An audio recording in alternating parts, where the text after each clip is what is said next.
Praise the Lord. June 23, 2024 Jesus Christ church వారి అనుదిన వాగ్దాన పరిచర్య. నా దేవా, నీ చిత్తము నెరవేర్చుట నాకు సంతోషము. కీర్తనల గ్రంథము 40వ అధ్యాయము 8వ వచనము. ప్రియదేవుని వారలారా, ఈ ఉదయకాల సమయంలో దావీదు భక్తుడు దేవునికి ప్రార్థన చేస్తున్నాడు. ఏమని ప్రార్థన చేస్తున్నారు అంటే, దేవా, నా తండ్రి, నా ప్రభువా, నీ చిత్తము నెరవేర్చుట నాకు ఎంతో సంతోషము ప్రభువా. నీ పనిలో ఉండడము నాకెంతో సంతోషము తండ్రి. నీ కొరకు జీవించడం నాకెంతో సంతోషము తండ్రి అని ప్రార్థన చేస్తున్నాడు. మనము ఆయన రక్తంలో కడగబడి ఉన్నాము. ప్రతి పునరుద్ధాన దినములో ఆయన మందిరములో గడుపుతున్న వారము. ఆయన పేరట మనము కూడుకుంటున్నాము.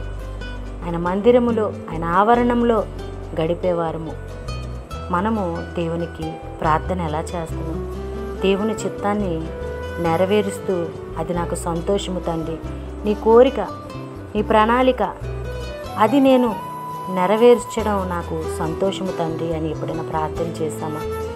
దేవుడు అంటున్నాడు, నువ్వు వంకర త్రోవలోకి వెళ్తున్నావా? అది నువ్వు సరి చేసుకో, అప్పుడు నాకెంతో సంతోషము. నీ తలంపులు మారిపోతుందా? నువ్వు ప్రార్థన చేయి, దేవా నా తలంపుల్ని మార్చు అని, అప్పుడు నాకెంతో సంతోషము అని అంటున్నారు. దావీదు భక్తుడైతే దేవునికి ఏది సంతోషమో, ఏది ఆనందమో అదే చేస్తూ ఆయన సంతోషపడుతున్నారు. మనమైతే దేవుణ్ణి నొప్పించే పనులు, దేవుణ్ణి గాయాల్ని రేపే పనులే మనము చేస్తూ ఉన్నాం. ఈ దినము దేవుడు సూటిగా మాట్లాడుతూ ఉన్నాడు. ప్రియ దేవుని వారలారా, అలాగే వాగ్దానం మనలో, మన కుటుంబాల్లో నెరవేరాలని కోరుకుంటున్నవారు పాస్టర్ శైలేష్ గారు. అందరికీ praise the Lord. God bless you. Amen.